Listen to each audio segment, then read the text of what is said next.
Hi, I'm Sarah from My Handmade Wardrobe Patterns, and I'm going to tell you how to measure yourself for dressmaking patterns. When you're measuring yourself to decide what size dressmaking pattern to make, you're going to want to take some circumference measurements. Now, these are the measurements that are usually printed on the back of the pattern envelope. So, if you take these, then you can reference them to the back of the envelope to help you choose your size. The measurements that we're taking are body measurements. They don't include any ease and they need to be taken tight to the body. So, first of all, we're going to start off with your full bust measurement.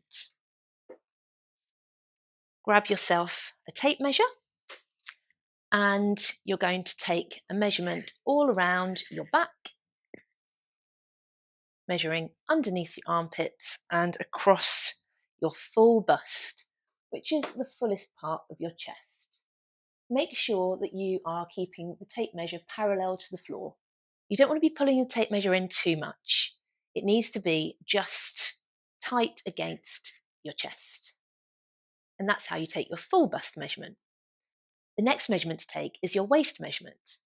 So your waist is generally just above your abdomen, your belly button being just here. It's about an inch below your rib cage. If you put your hands just on the smallest part where your body naturally bends, that's the best way to work out where your waist is. If you're struggling to find where your waist is, take a piece of elastic, tie that on, give yourself a little wriggle, and the elastic will naturally go to where your waist is. So to measure your waist, you're just going to pull the tape measure around again, and again, not adding anything in for ease, just letting the tape measure sit against the skin. We're going to make sure that the tape measure is parallel all the way around.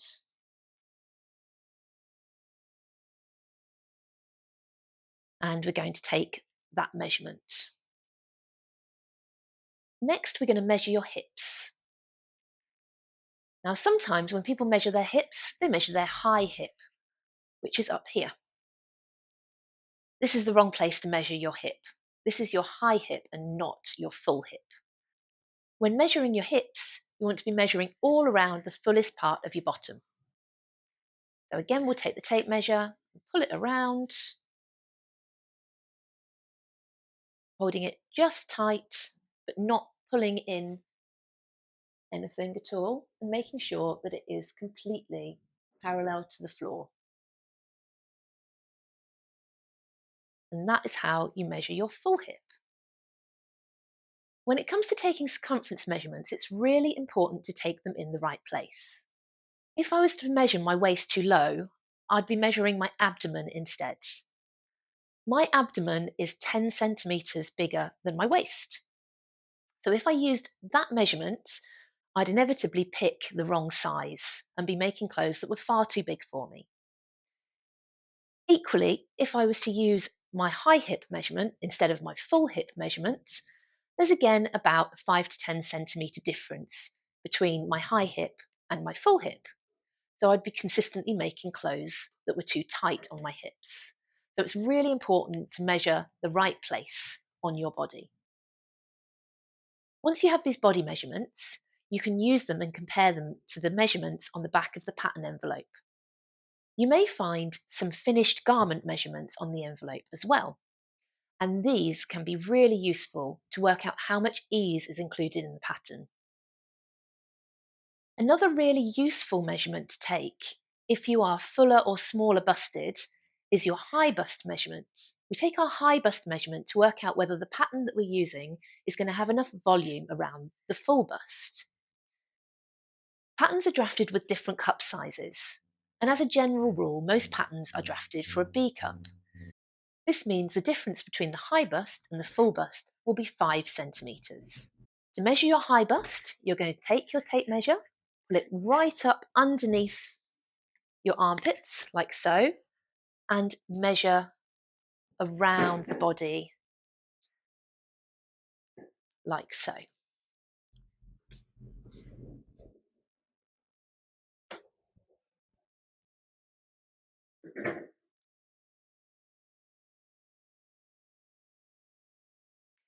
When you're taking this measurement, it needs to be a really tight measurement. We want to be measuring the skeleton rather than any flesh. So you're actually going to be measuring the size of the bones in your chest cavity. So once you've got this high bust measurement and you've got your full bust measurement, you can compare them. If the difference is more than 5 centimetres, then you will probably benefit from doing a full bust adjustment.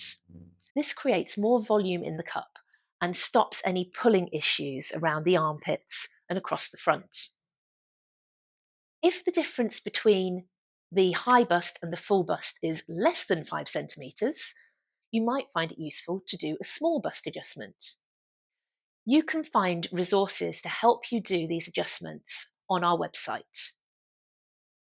Just search bust adjustments in the tutorials section. So taking these accurate measurements will help you pick the right size when using dressmaking patterns. If you've enjoyed this video, please like and subscribe, and take a look at my online courses, patterns and retreats on my website.